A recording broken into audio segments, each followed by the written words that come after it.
Welcome to Real Estate and Murder, a podcast about real estate and murder. I am Amy Brockbank. And I am Sarah Brager. We are both licensed real estate agents in the state of Utah who have a common fascination with true crime. We are here to tell you stories of murder amongst the real estate community. It might be an agent, it might be a client, it might be an undetected serial killer. When it comes to real estate crimes, some are predators and some are prey.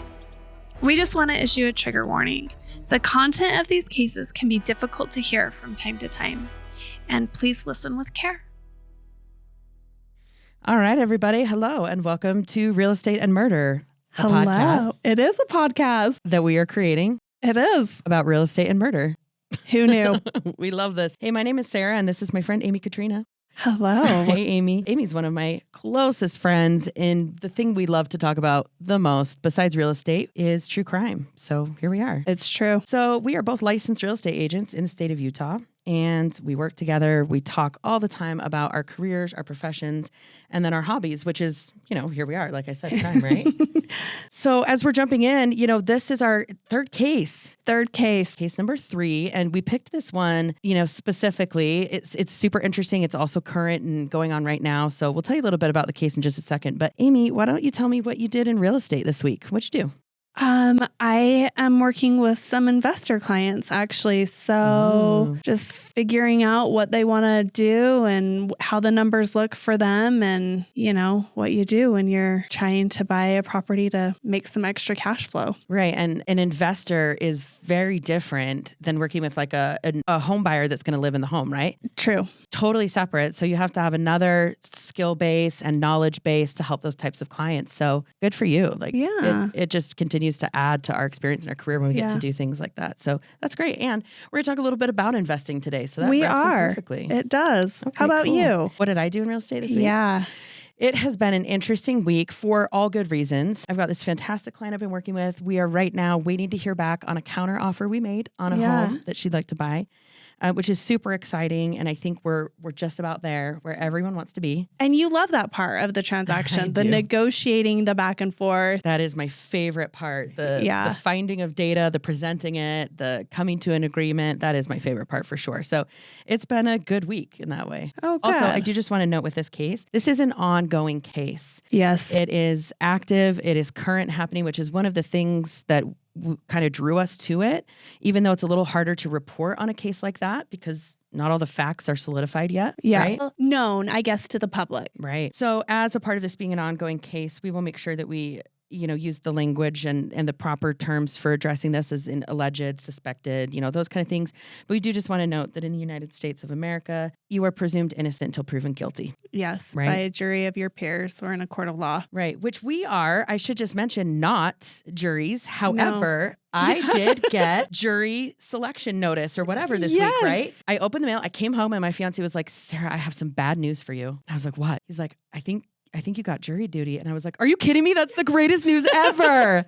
Yeah, you were so excited. So happy. I called Amy immediately.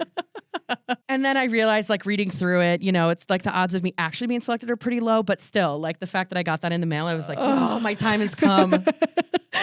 Sarah really wants to be paid to judge someone. Who doesn't? I do. And I think it's $18.50 a day. Worth it. All right. Well, we'll see what happens there. But we're not the jury for sure. Well, Amy, let's dive into our case. Will you introduce our case to us and tell us a little bit about what we're talking about? Today, we're going to talk about Anna Walshe, who is a woman who is from Cohasset, Massachusetts. She's a mother of 3, and she was married to Brian Walshe, and she went missing in January of 2023. Yeah, so this is just a year ago, you guys. Yeah. Definitely ongoing. So as always, we will cite and put in our show notes all of the sources that we use to compile this material to make sure that the correct credit is given to those, and also so that you as the listener can go in and take a look at the sources if you'd like. And we have some pretty in-depth information on this one. We're going to share with you what we know. So Amy, let's get right into it. Why don't you tell us, let's start a little bit with the timeline of the day that Anna goes missing. Why don't you start there and then we'll dive into who the Walshes were. Yeah. So on December 31st, 2022, at 8 p.m., a family friend and former employer, Jim, how did we decide his name was? Mutlu? I believe it's Mootlu. Mootlu. Although, I'm again, sorry, Jim. well, we're listening to these podcasts and these news reports, and it is pronounced differently. So Yeah. we would love to know exactly which way it is. But yeah, we apologize. Yeah. He arrived for dinner. At 1:30 a.m. on January 1st, 2023, Brian and Anna's friend Jim left. Anna tells her husband that there is a work emergency and that she will need to fly back to Washington, D.C. At 6 a.m., Anna leaves for the Boston's Logan Airport in a rideshare vehicle. And on January 4th at 10:13 a.m., Brian calls Anna's employer, Tishman Speyer, in Washington, D.C. to see if Anna was at work. At 11:40 a.m. on January 4th, Anna's work has notified the Cohasset police to say that she is missing. And I will say that this abbreviated timeline is from the perspective of Anna's husband, Brian. Right, which is all we have to go on right now. Besides, there's some police reports, of course, that are stamped and stuff. We'll get into those. But so just to go back and wrap it up real tight, it's New Year's Eve, right? Which is why they're up so late. They are. They're celebrating, ringing in the new year. They have a friend over. They do. The friend leaves. Mm-hmm. Then early in the morning, Anna is supposedly leaving to go to work, which will tell you a little bit about her work and why she had to go to D.C. Right? Yeah. And then within a matter of days. 3 days later. After her husband hadn't heard from her for a few days. Right. Just assumed that she was enveloped in this work emergency. Sure. So he then calls her employers, Tishman Speyer, and asks if they've seen her. Yeah. So, on January 3rd, he did call her cell phone and there was no answer. So, he didn't exactly wait the 3 days to call her work, but he had been trying to get a hold of her. Sure. And then we do know from there, Tishman Speyer calls the police to do a welfare check, right? Yeah, well, just to report her missing, actually, because they couldn't find her anywhere in D.C. and her husband's saying she's not there. So, So that's when the Cohasset police get involved. I think they initially, as they're trying to figure it out, because she never showed in Washington, D.C. as far as they go, like the jurisdiction wise, I don't know. We'll have to... Law enforcement, if you know how this kind of works, call us. Yeah, leave us a note. Please do. That'd be so cool. But seemingly between Boston and DC, between the 1st of January and the 4th, Anna vanishes. Yes. Right. And I'll just say Cohasset, for those who aren't familiar with Massachusetts, it is a suburb of Boston. It's approximately 20 miles away from Boston. It's at the corner of the South Shore where the greater Boston Harbor ends and the Massachusetts Bay begins, if you're kind of familiar with that area. And it's a small town.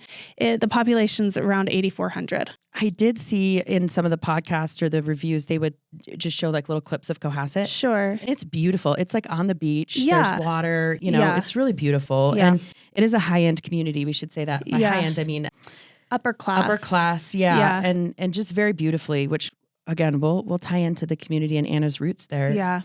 So Amy, why don't you tell us about Anna? Let's get into her and how she got to where she was, how she became a mother. And then after that, if it's okay, I'll tell you about Brian. I love that idea. All right, tell me about Anna. Okay, perfect. Anna was born in Belgrade, Serbia on April 13th. And this year, like we said, there's so many things out in so somewhere between 81 and 83, we have seen differing. Yeah, there's like different reports of her birth date, but I would assume that maybe because she's an immigrant, maybe like the paperwork isn't necessarily accessible like it would be on a birth certificate here. Maybe. Sure. And Serbia is a war-torn country. That's very true. Yeah. She received a bachelor's degree in French language and literature from the University of Belgrade. She was married while she was in Serbia to a man named Matt Nip before coming to the United States. She immigrated to the U.S. in 2005 and eventually had dual citizenship. She began school at Cornell to get a degree in hospitality. Anna worked in the hospitality industry, and former colleagues speak highly of her work and professionalism. She met Brian while working for the Wheatley Hotel in Lenox, Massachusetts. Brian and Anna were married in 2016, and in her mid-30s, Anna decided to dive into real estate. They have 3 sons, and at the time, 2023, they were ages 6, 4, and 2. So cute little boys, really Beautiful little boys. Yes. There are some Instagram posts and stuff that she made. She loved to be on Instagram. Yeah. And they are just adorable, beautiful little boys. Yeah. And then she joined Tishman Speyer in early 2022. So, Amy, let's dive into Tishman Speyer a little bit because, Okay, sure. as we were researching subjects for our podcast, she came up as connected to real estate. Yeah. Because she had a real estate career. However, she was just blossoming into real estate. Yeah. And so we don't know a whole lot about like her day to day in real estate, what she was doing. But, we did take the time to find out a little bit more about the types of investments she made in real estate and about Tishman Speyer. So as part of tying in real estate, let's just talk about investing. Okay. All right. Yeah. Anna's portfolio, when she was working, she has $2.8 million in assets. She owned 8 properties and had recently sold 4 leading up to her disappearance. She owned properties in Massachusetts, Maryland, and Washington, D.C., and all of her homes were in her name. And that coincides with what she was doing at Tishman Speyer. Like, this is what's important. And for those who are familiar with Tishman Speyer, well, even if you aren't, you will be. You will be. You'll now know exactly what it is. So they are a big asset manager corporation. So they own a lot of different buildings and kind of handle. They own big real estate portfolios. Yeah. So Anna's role at Tishman Speyer and part of her job requirement was that she was the regional general manager. And this includes new business development efforts to expand Tishman Speyer's presence in the region. Part of her job requirement was that she needed to move to Washington, D.C. And she is responsible for overseeing the growth of Tishman Speyer's residential and commercial portfolio across the region. And she's sometimes referred to as an asset manager. And this includes assessing risks, finding opportunities, and developing an overarching strategy for reaching a certain set of financial objectives for the company that they have kind of met. And Tishman Speyer, they have, since their founding in 1978, sorry, they haven't been that old. Yeah, no, just kidding. 1978. They have operated and developed and acquired like 522 properties totaling 218 million square feet and combined value of $129 billion for U.S. money.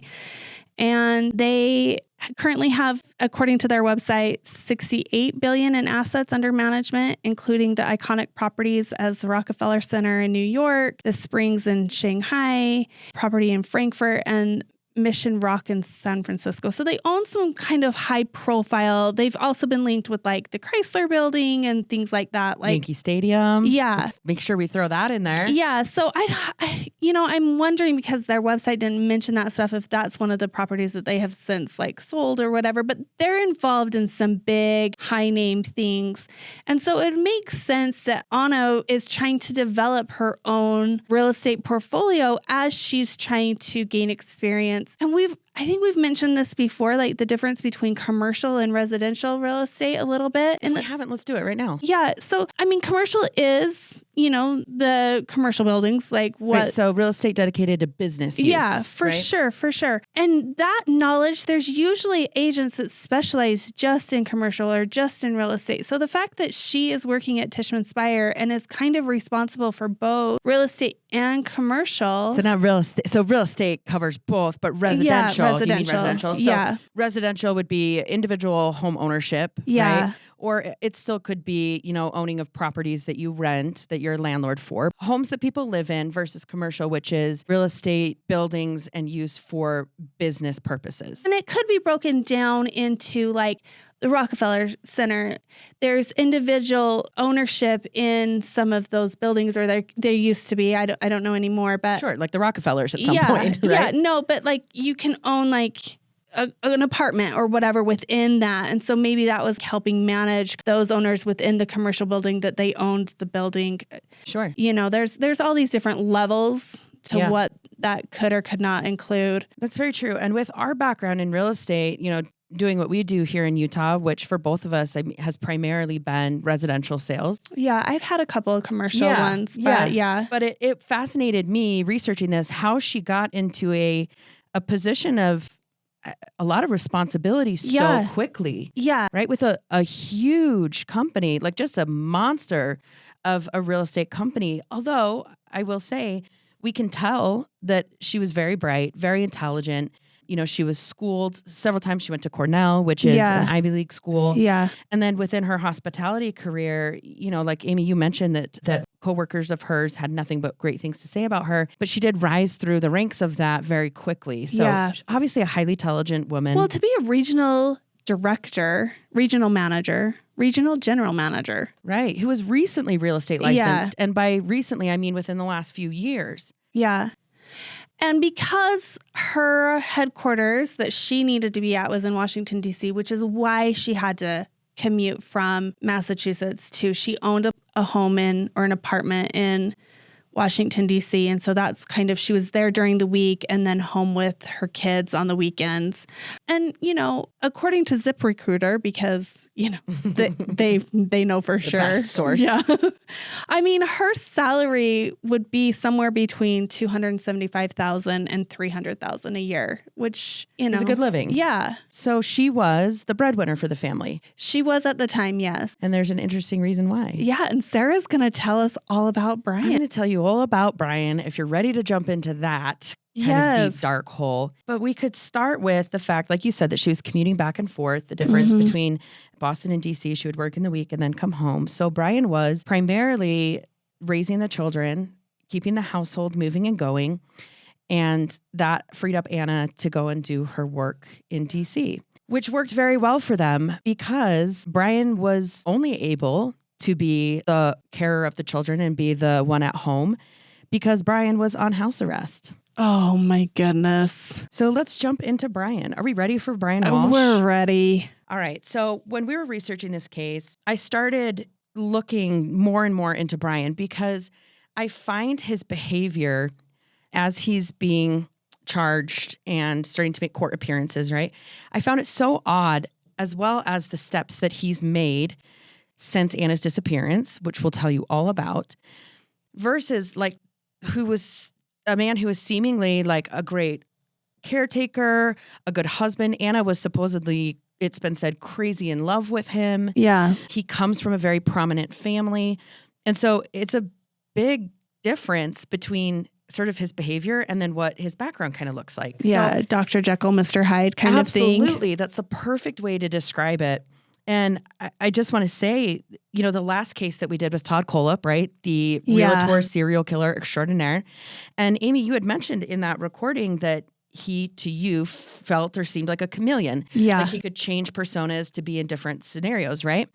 However, the take that I have on Brian after looking into all of his background and again, watching his behavior now is that as opposed to being a chameleon, he is really what we would call a wolf in sheep's clothing. Oh, yeah. And I'm going to explain why. I can see why you'd get there. Yeah. He presented himself as one way and in reality was the complete opposite. Yeah. So let's talk about Brian Walshe and his childhood. There's not a lot known about his childhood yet, probably because he's an only child. His father is no longer living, so it's just him and his mother. And so there's not a ton of resources out there to share that part of the story yet, with the exception of some friends that have shared some information. But Brian grew up in Massachusetts. He was born to Diana and Thomas Walshe III. His father was a renowned neurosurgeon, so he was very well respected, very intelligent, and made a very good living for his family. So, and clearly smart, neurosurgery. Very smart. Yeah.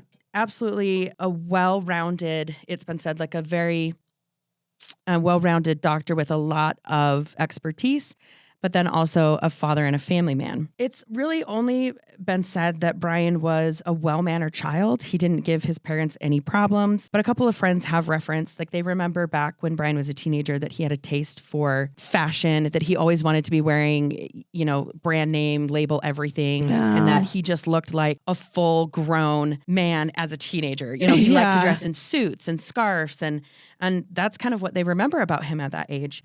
A couple of friends have claimed that Brian told them in confidence, right? So not since he's become a public known figure, but that Brian was abused in his childhood, physically and mentally, although there's no evidence to suggest that that's true at this time.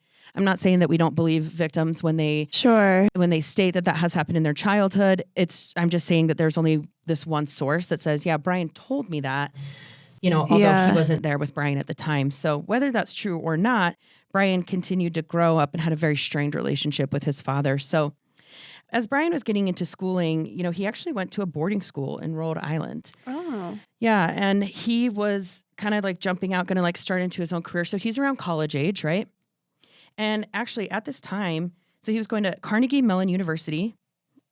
And in his sophomore year, Carnegie, let's throw out another big name. That is another big one. Yeah, Carnegie, it ties perfectly in. Rockefeller, good gracious. Big money. So he was at Carnegie Mellon University. And then in his sophomore year, Brian felt like there was something going on with his mental health. He wasn't feeling well. Something wasn't right. So he actually dropped out of school and checked himself into the Austin Riggs Center, which is a psychiatric inpatient treatment facility. Well, good for him for having the wherewithal to do that. Absolutely. Good for him for like stepping out to take care of his mental health. However, that's the last good for him we're going to give him. Yeah. That's the last great move he made on his own behalf, right? But he spent a couple of months there. At least sources say it was a couple of months. So it wasn't a 24-hour hold. It wasn't a quick turnaround. Well, and when you voluntarily check yourself in, I don't think that there's not like a mandatory, I would assume. Right. Yeah. They're like, welcome. What do you want to do? Yeah. Like, here you are. So at this psychiatric hospital, it has been said that Brian was officially diagnosed as a sociopath. Now, I just want to really briefly state that a sociopath is not an actual psychiatric diagnosis in terms of like a disease, if you will, right? It's a term that actually refers to or can describe someone who has antisocial personality disorder or has behaviors characterized by like a disregard for others' feelings, care, has a lack of empathy for people, and often has a long history of being dishonest.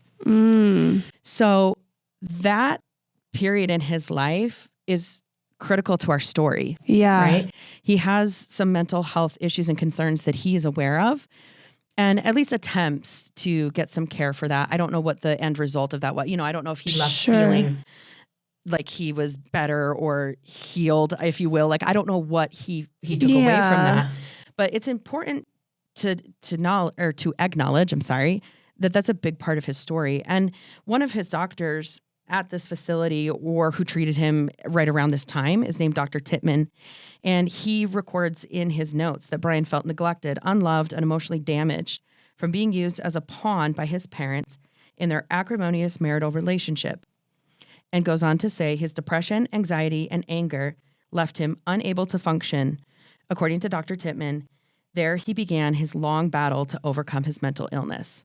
So, Sarah, I have a question for you. Ask me anything. Were his parents divorced or were they married at the time of this whole psychiatric Yeah, that's a great question. evaluation? From my understanding, they did get divorced. Their marriage did not last, up until the time of his father's death, at least in 2018. His father died in India, out of the country. Mm-hmm. His mother lived somewhere else. I didn't see any dates of divorce. Maybe just separation, maybe. But yeah, it's indicated that they were not together. And I'll tell you a little bit more about how I know that they were separate. But I didn't see like a date of divorce. Okay. But if you take this quote from the psychiatrist at its value, then that would, definitely point to Brian being honest and truthful with his friend that he told him was in an abusive childhood relationship with his parents, right? Yeah. But that's all we know about it. So going on, let's talk a little bit about Brian's lifestyle now. Well, before you go on, I just want to say sometimes kids, and I know Brian's an adult at this time where he's getting this evaluated, but he's clearly growing up in a home where there is a lot of expectations. If he's the only child, his father is highly educated, a neurosurgeon. I can see how there would be a lot of pressures for him to excel in every aspect of his life.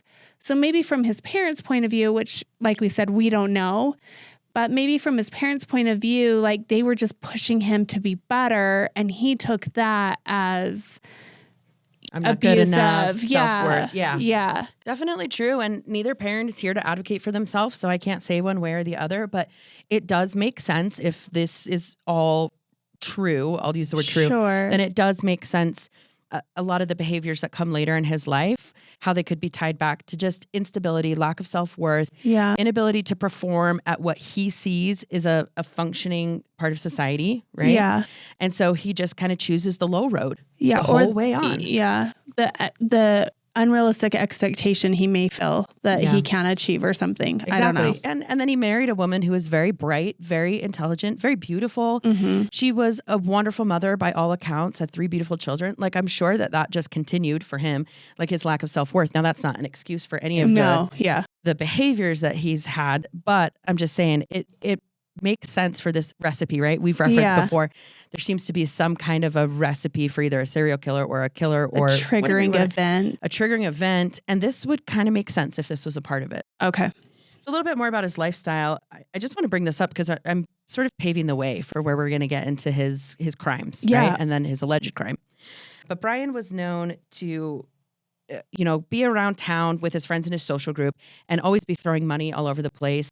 A friend told a story one time of them going to a restaurant where he spent $6,000 and then left like a $2,000 tip. Well, this makes sense. I mean, the tipping was just great. Like, I love it. Great to be that waitress. No, I love it when you hear stories in the media where, however, it goes to show like how insecure he is because he's having to just like the money makes him feel like he's important or whatever. Yeah, or wanted.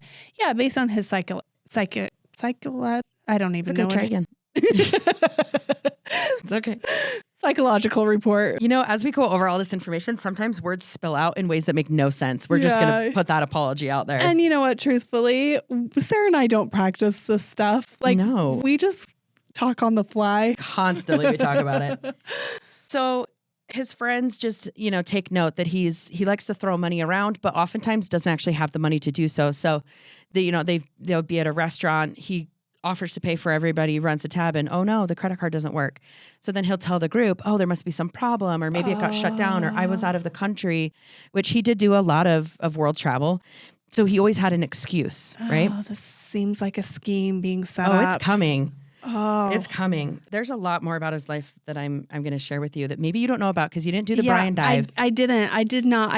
I specifically did not research Brian. Okay. So I'm going to be with our listeners. Okay, so this is then what I'm going to go ahead and announce that we're doing on our podcast. Amy did not give consent to this, but this is what I'm going to try and do with every story. We've found it so far. It works because we kind of both we tend to go opposite sides of our research. Yeah. Which isn't on purpose. It just kind of is what we find interesting. So I'm going to debut the Surprise Amy segment. Yeah. And this is going to be a portion of our podcast, hopefully in every one, but you never know, where I've done some research that Amy doesn't know about, and I'm going to blow her mind during this segment. I mean, it's easy to do. Well, it's easy to do with these types of cases where the information is so shocking. It totally is. So carrying on with the Surprise Amy segment, Brian, as a part of, this time in his life where his friends are recounting, right? Yeah. Brian would often mention in inappropriate times, like in odd places or where it shouldn't be brought up, he would talk about his 5-level, 6,000 square foot brownstone home. And how about, he tried to tell everyone what his portfolio was, right? Oh, this is my bank account. Yeah, this is my spending. Because this is how he feels good about himself. Valuable, yeah. Right. And he would oftentimes invite friends to either meet at the brownstone to then go to an activity or end there at the end of the night, but he would never allow anyone in the home. Stop. Right. And would you like to know why? Because he didn't actually own it. His mother owned it. And not only that, but he lived there with his mother. So he didn't want anyone to come in the home and realize he lives with his mom. Yeah, that it's decorated by an older woman. Absolutely. Yeah, that his room's all pink and green. For sure. With dinosaur stickers on the ceiling. So Brian's friends have now said later on in life, he was always borrowing money, but he was always borrowing time. So it was kind of like one little scheme to the next, right? Yeah. Like asking someone to cover his bill and he would get them back later.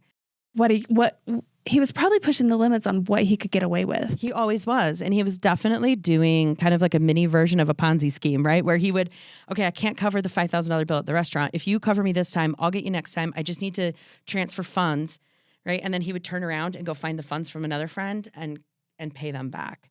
So he had a long history of this. So now I'm going to tell you a little bit about his father as well. And this is actually a very critical part of this story. Okay.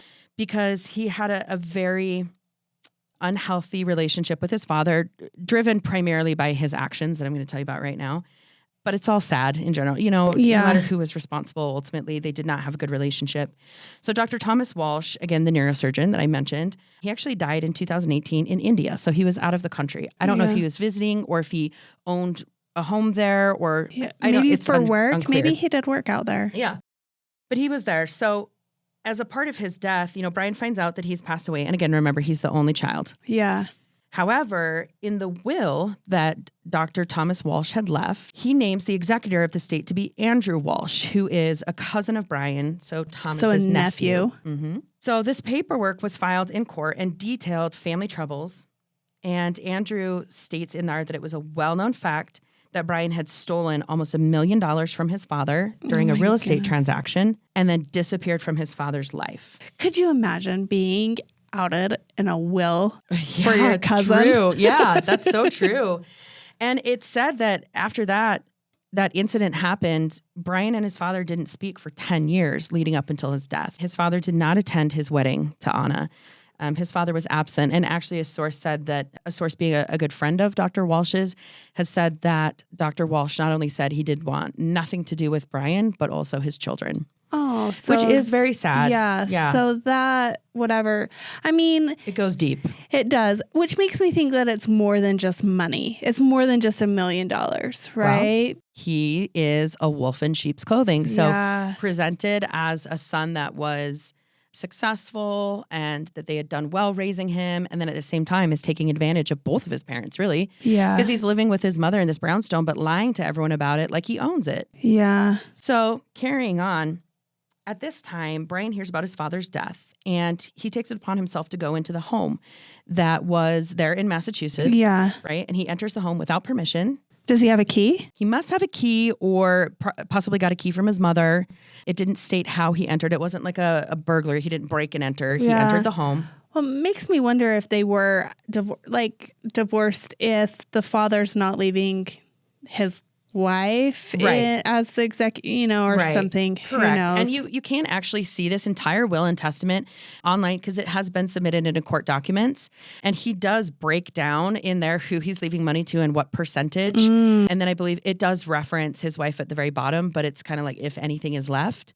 Okay. And I read through that will and testament. I did not copy it onto here so I could read it out loud. So don't quote me if that's not 100% accurate, but I do know that he mentioned her, but at the very end of all these other heirs. Okay. So they definitely were divorced. I just don't know at what point. Okay. Makes sense. So Brian goes to the home and he sees he's there intending to take whatever he wants from the home. Well, of course, he thinks he's entitled to it. Yeah. So he actually sees the will and testament on his father's desk, and he thinks there's no way anyone else in the world has seen this will, of course. Oh, my goodness. So he takes it and destroys it. No. He sure does. Surprise Amy. He destroys his father's will. It does say in the will, which we now have. Remember I said we have a copy of it, so keep in mind. But the will does state, I hereby bequeath to Brian R. Walshe my best wishes, but nothing else from my estate. Stop. Surprise Amy. Sarah. His father. My best wishes? Yes. That's like a big middle finger. My best wishes and nothing else. As far as I could tell, now I do just want to note like I said, the will and testament has been submitted into court documents. Sure. But they're copies of copies, which often happens when you're submitting court exhibits. Mm-hmm. And so it is a little bit blurry. At some of the pages I couldn't even read because they had been stapled together, and then someone was taking photocopies of the page that was turned. Okay. But from what I could tell, he didn't leave, Thomas Walshe did not leave anything to Brian's children either. Okay. Well, I mean, he didn't know them. He didn't know them. But that's kind of sad for those kids. And I wonder what Brian told his wife, Anna. I wonder that a lot too. And I'll bring that up later because again, the wolf in sheep's clothing thing, there's a lot of Brian's stuff. the victim in whatever's happening. Of course. I mean, come on. And to be fair, Dr. Walshe very well could have, decided not to leave money to Brian's family or children also because he knew he can't trust Brian. Well, or he just counted the $1 million that his son took. That was his pre-inheritance. Yeah. Absolutely. You already got your cut. So this will, Brian decides to try and get rid of it But what he does not know is that a good friend of Dr. Walsh's had already taken photos of the will. Oh. So someone had proof that it existed. So what happens from here is Brian goes to the court and he files some paperwork with the Plymouth County, petitioning the court to name him, because he's an only child, the representative of his father's estate in the absence of a will. But you said it was it was on file. Would the court not have? There were photos of the will. But not actually. And when you do a will, if it has been like notarized, completed, and signed with like an estate lawyer, a lawyer that you work with, they would have a copy of it. Sure. But that doesn't necessarily mean it's the on file at this county. I see where this is going. So this is December 2018, all right? And I'm not sure how that resolved. Like, I don't know. I know what happens from here, but kind of like you mentioned, I don't know the process of that. But what does happen from here is now that Brian has been named or granted permission to be the estate manager, right? Does he clean out the house? He cleans out the bank account, the house, everything. Of course. Brian allegedly goes to Santander Bank branch, drains his father's account of about $76,500. And from there, he goes back to the estate, takes photos of all of the things that are owned in this home that are of value, things like Marona glass, Persian rugs, art, fancy furniture, china, right? And he plans an estate sale. Oh. Puts all of this online. And so he's not like wanting any sentimental, like, oh, this is going to remind me of my I don't know. dad. It doesn't say if he like kept anything personally. I'm sure he did. It makes sense to me if he would keep a few things, but also if he hated his father, maybe not. I mean, he has one purpose, and that is to get every dime out of this he can, right? Did his dad have like a investment portfolio that he drained too? It doesn't say anything in here about that, although that very well could be true. This will come up later in his court appearances and findings. Like, we'll kind of get to how it wraps up. But from what can be proven, at least from here, he posted all of these photos and stuff about an estate sale. One morning, opened the doors to the estate and let a bunch of people in to come buy anything they wanted out of the estate, and basically cleaned house. My gosh. So like I said, what Brian did not know was that a good friend of Dr. Walsh's named Jeffrey had taken a photo already. So of the will. And so in 2020, so now we're going on, so February 2020. So now it's been a year since Brian in December of 2018 was named the estate manager or whatever. So now it's just about a year later, right? So most of the stuff is gone probably at this point and spent. Yep, gone, spent. And Jeffrey takes this to a court, to a probate court. And they actually declare, they look at the photographs of the will and they declare that will by Thomas Walsh, is valid. Oh. Okay? So now Brian's going to get in hot water. Yeah, Brian's in trouble. But from here, my guess is, and this is speculation, I don't know for sure, but now that has been determined, I would think to move forward, now we have to do a civil case, right? If they're going to sue the estate or try to get anything out of Brian, like it would have to be a civil case at this point, not criminal. Yeah. So that's 2020. We'll leave it at about right there. All right. COVID, everything's shutting down. That's true. Yeah. COVID era, which drags out the courts. Yes. And we see a lot of that. So I'm going to rewind the clock a little bit, right? Okay. We're going to go to 2016. Okay. And Brian posts an ad online. And this ad has 2 Andy Warhol paintings. And he says in this listing that he and his wife bought them, or actually he doesn't reference his wife. He says we, but what he says continuing on in this post is that we bought them. They were so overpriced. We paid $240,000 for them in 2007. So that's why I just backed that up and said it couldn't be his wife, but he does say we. So I don't know who we is, but he's trying to unload these paintings. He's saying that we need to sell these because we need money for renovation on our home. And Christie's, an art gallery, can't auction these off until next year. So we're trying to liquidate these, basically. Oh. So someone named Ron Rivlin, who is an owner of the LA's Revolver Gallery, okay, which has been noted is the largest Warhol collection gallery in the world. Yeah. Okay. So he sees this post. He's like, oh my gosh, great. Like $80,000 for two paintings. I'm going to check this out. Yeah. Also, I guess this should be a word of warning. If it's too good to be true, it probably It's always is. too good to be true. That is a good point.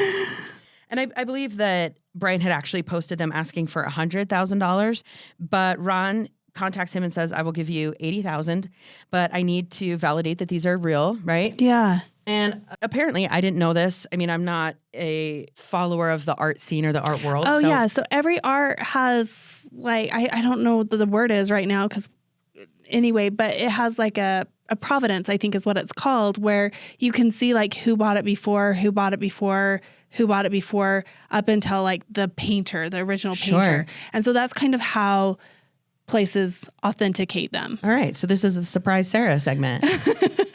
But also Andy Warhol paintings apparently have like an identifying tag that authenticates them.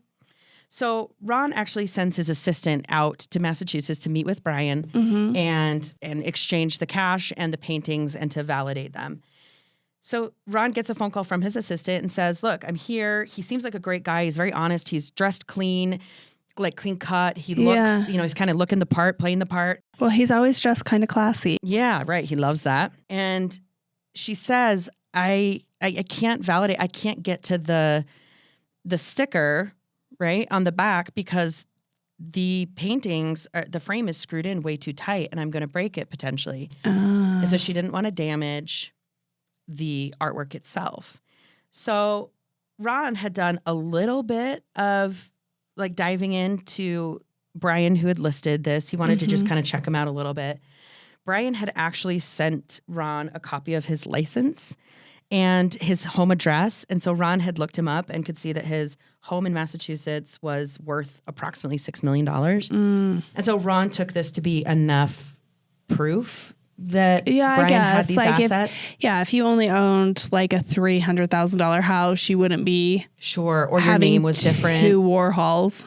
And this is kind of one of the things I mean, maybe you would, but sure. This is kind of one of the things I want to mention about Brian, that his behavior is so odd because he knows that he's selling this art, which we'll find out is fraudulent, but he gave his home address. Like, what are you doing? Yeah, he almost wants to appear clean. So weird. But he has a reason why he thinks he's going to get away with this. Okay? Of course he does, because he's the only child and the world revolves around him. Absolutely it does. He's brilliant. He's a genius in his own mind, truly. And you're going to tell us all about that a little bit more later, right? Because when you search something on the internet on somebody else's computer, it's not going to get back to you, right? Yeah. So anyway, Ron goes ahead and tells the assistant, like, I think you feel good about it. Go ahead and give him the cash. Okay. So the assistant brings the paintings back to Ron in LA, and he almost immediately realizes, he says he's crushed because he realizes that he's been duped. And he does say in one of the sources, he states, I have worked with hundreds and hundreds of these paintings over the years, and Brian Walshe is the only man that ever duped me. Oh, did it look like, did Brian have access to like an original? Like, I'll tell you how. Okay. Yeah. I'll tell you how. Pins and needles. And I had to really dig into research and keep going to find out how this happened, because most of the sources that you'll read about him as it stands right now today just mention it. They don't talk about the details, but I've got the details for you. Yeah. Okay, so Rivlin immediately reaches out to Brian and is like, these are fraudulent. Like, I need my money back. This isn't okay. And supposedly Brian ignores him for a while. Ron says he makes at least 16 phone calls, some texts, he knows and where emails. his house is. Exactly, right? That's what I'm saying. This behavior makes no sense. Yeah. But eventually Ron actually gets a hold of Anna.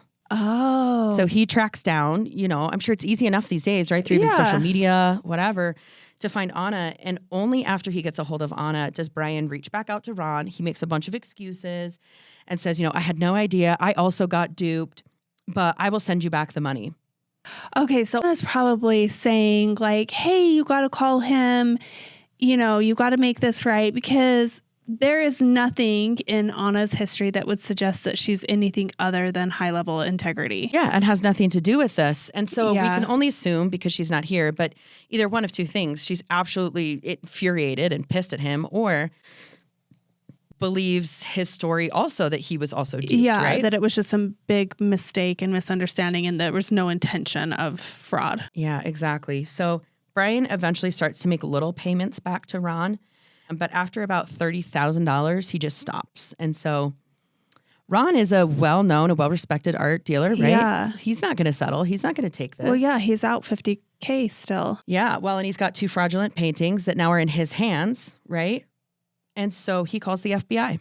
Oh, well, he would because Yes. yeah, art forgeries are It's a big deal. yeah, They're there's worth a lot of money. separate division in the FBI that only handles Yep. art fraud. There absolutely is. Also, because this exchange of money had happened back east and the gallery is in California. Yeah. Now we're talking about wire fraud because money has exchanged hands fraudulently at a federal level. Yeah, across state lines. Yep, across state line. Exactly. So it takes the FBI about 1.5 years, but then they show up in the spring. So in May 2018, they show up at a home that Brian and Anna were living in. It's a different home than the one in Cohasset. Yeah, so is it because they had to sell that house when she got her job at, well, I This is guess 2018. yeah, Yeah, so so- it's not quite, but okay, they've sold and moved again. It's okay, people well, it do mentions that. a loft in Lynn where they Okay. had moved from Boston. So I don't know if that was before the Cohasset home or maybe just Yeah. one of the assets she owned and they were there temporarily. Maybe. I don't know. But either way, the FBI shows up and raids his home. So, Oh my goodness, with Yeah. little kids. yep. So she knows now. I mean, the jig is up, whatever it was. Yeah. You know, she knows that this is serious. Well, they at least have one kid, I guess, in 2018. Right. Yes. So Brian is charged with wire fraud and then a couple other charges. There were other ones relating specifically to art and fraud and all those types of things. But Sure. at this point, Brian is issued a electronic monitoring ankle bracelet. So this is what he has to wear Yeah. Why he's awaiting while he's awaiting his trial his- date. Yeah, he starts going through trial. Yeah, I'll get into that a little bit. But eventually, you know, we find out still in 2022 and 2023, he's wearing this ankle bracelet. So So we'll he talk about why. was he never arrested then? Like, So he was arrested and he was going through the trial, which I'll tell you about in just a second here. And sorry, then, I'm jumping ahead. no, you're okay. But then we get into 2020 timeline. And just like you said, things slowed down. Yeah. But things also slowed down because prosecutors caught wind of something else. Oh my right. goodness. Carrying on with the Surprise Amy segment. I know. So as a part of the FBI arrest, and now Brian's whole facade is crumbling, right? Yeah. Now we find out how and why he did this. Well, maybe not why. I mean, the only why is that he's greedy and selfish, right? But how? Yeah. So for about 5 years, he had been running a scam that included arts, antiquities, all kinds of stuff. No way. Yes. 5 years and one guy just catches him. Mm-hmm. So in 2011, Brian took a trip to South Korea and visited a friend there. It says a college friend and some family. So these are people that he knew, but maybe wasn't like super, super close to because they're across Sure. the world. But he convinces this family to give him 3 Andy Warhols, 2 Keith Harsings. I'm not sure what that is. I'm so sorry, Keith. I'm sure you're very talented. I don't know if it's art or statues Yeah. or paintings. You know, it's Some unclear. sort of form of art. And some Chinese statues, and then all of the paperwork that proves their authenticity. Okay. Oh. So he tells the family that he's an art dealer, so he's going to sell all of these on their behalf and send them back the money. They believe him that he's an art dealer. They believe him. Well, I mean, he is an art dealer. He just doesn't tell them it's fake art. Oh. But this is 2011. It's 2011. This is the beginning of it. So as far as Okay. we know, this is the crack where he started, you know, he realized he could take advantage of someone Mm. and then went from there. So he takes all of these things home and he hires a forger out of New York City. Okay, who's not named in any of this. But Yeah. Did he Google that? Probably. Yeah, he probably Googled that, you guys. That'll make sense later. And this forger takes the Warhols, the legitimate ones, and creates forgeries. Yeah. So what Brian does as he goes to sell, not just to Ron, but all of these other, you know, he was doing this for years. So what he does is he takes photos of the authentication paperwork Yeah. as well as the asset, whatever it Oh is, my goodness. sells it, keeps the real ones, and sells the forgeries and fakes off. Mm. And it is in 2016 that he comes across Ron Rivlin, who cannot be duped, right? Yeah. And this is going to start to fall apart. So he was actually doing that for years, and he had other victims as well. Yeah. So about a year later, Brian pleads guilty to these charges. Okay, so he's like fesses up, I did it. I did So it. we're in what year now? So this would have been 2021, well, 2020? Yeah, it's got to be right around 2020. And I'll Okay. tell you why we know that. But the case took a little while. I mean, these cases take a long time. This Sure, is a big they case. do. Yeah. Well, it's a lot of gathering and where. Yeah. So Brian is, as a part of this, like he pleads guilty, right? And he's awaiting sentencing. But he's placed on house arrest until that happens. So Okay. now we get into 2022, 2023, and he's still on house arrest. Now, he does have some kind of agreement. I don't know what it is, but I'm assuming with a probation officer where he can leave the home to run errands related to his family or personal business. So he does get to leave from time to time, but he is Who gets on house bougie arrest. house arrest? This guy does. This guy. This is just, I mean, This guy. white collar crime. Absolutely white collar crime. So right as a part of this process with the case with the forgeries, right? He's awaiting sentencing, but there are several people, I think one source said up to 16 different people write letters into the judge as character witnesses. And one of those is his wife, Anna, who writes, Brian has been deeply affected by his childhood and relationship with his parents. He was taught to lie and hide. He was told that he was a loser and that his parents should not have had him and that he had no chances of making anything out of himself in life, that he was just a lost cause. Okay, so we can pause to be sad for just a minute. I know, I see your face. If that's true, then that's really sad. And no excuse. He shouldn't do fraud, but... Yeah, I see your mom face, which is like, it just breaks your heart to think about a little child being told that, of course. Now we're dealing with an adult, but yes, that's very sad to look back on. And his mother-in-law also did write a letter. I'm not going to get too far into the letter, but she basically talks about how incredible he is. And then Brian's mother writes a letter and talks about how incredible he is and all these wonderful things he does for his family and his home and his kids. And she never once mentions Anna at all. All she does is talk about how incredible Brian is. So he's got a weird relationship with his mom, right? Which, I have a lot of like triggers about. I'm getting Reggie vibes from last episode. Anyway. So it's looking pretty good for Brian, almost like he might avoid jail time and just have this house arrest and maybe probation. However, he's been on house arrest for a heck of a long time. Yes, a long time. And then in August of 2021, just before he's about to get to sentencing, not like the same day necessarily, but the prosecution catches wind of the alleged destruction of his father's will and the sale of all of his assets. Oh, no. Jeffrey for the win. Jeffrey is coming back somehow, I'm sure. Yeah, I'm giving him credit, but grave. coming back and saying, hey, you should take note of this. This isn't just forgery. He is also... It's a pattern of behavior. Right. But keep in mind that because of the timeline of this, Brian's actions, doing what he does with his father's will and selling off his estate and stuff like that, violates Brian's pre-sentencing probation from the art fraud charges. Oh. Right. So the prosecutors are like, hey, we're not just finding out that he's even worse than we thought, but because of the time that he did this, oh my goodness, he was actually violating his probation at the time. So now the prosecutors are like, hey, we need a break. We're asking for a postponement of this case because we need to give the FBI some more time to investigate. Okay, so now So now it's not just like a out. one-time off. It's a pattern of right. Well, it violated his probation. And So if you violate your probation, like you've been given an ankle monitor, you're allowed to be at home with your family.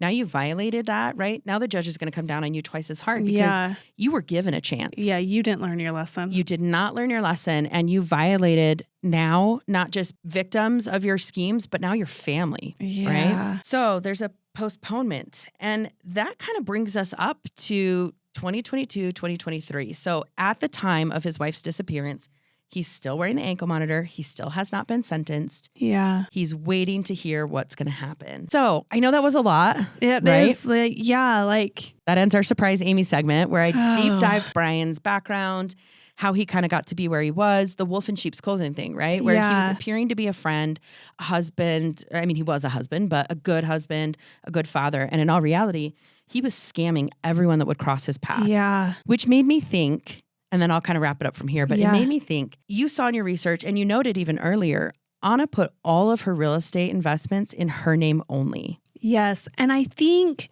that that's because he couldn't own anything because For sure. the assets would be, and I don't really know how the FBI or Massachusetts law works. Like in Utah, if two people are married, It's still common. yeah, it's still common property. So you can't just put property in one person's name and then the other spouse doesn't get anything. Right. That's what I'm so curious about. And it's possible that she would register those investments in an LLC. Yeah. That maybe he wasn't a part of. I don't know the answer to that question, but Just to try to protect her, because her portfolio is, what did we say? Yeah, she was worth about $3 million. Yeah, 2.8 million. Right. So I'm very curious. And like you said, it's in Massachusetts. So we don't know. We can't say in terms of real estate how, if two spouses are on a property, as owners, how that would play out, or if just one spouse was on and then the other spouse was being charged with crimes. I don't know. I'm very curious, but like we say in our disclaimers, we're not experts in Massachusetts. I wonder how the IRS sees that. I wonder how a lot of people, Amy, why don't you call the IRS? I know you'd love to do that.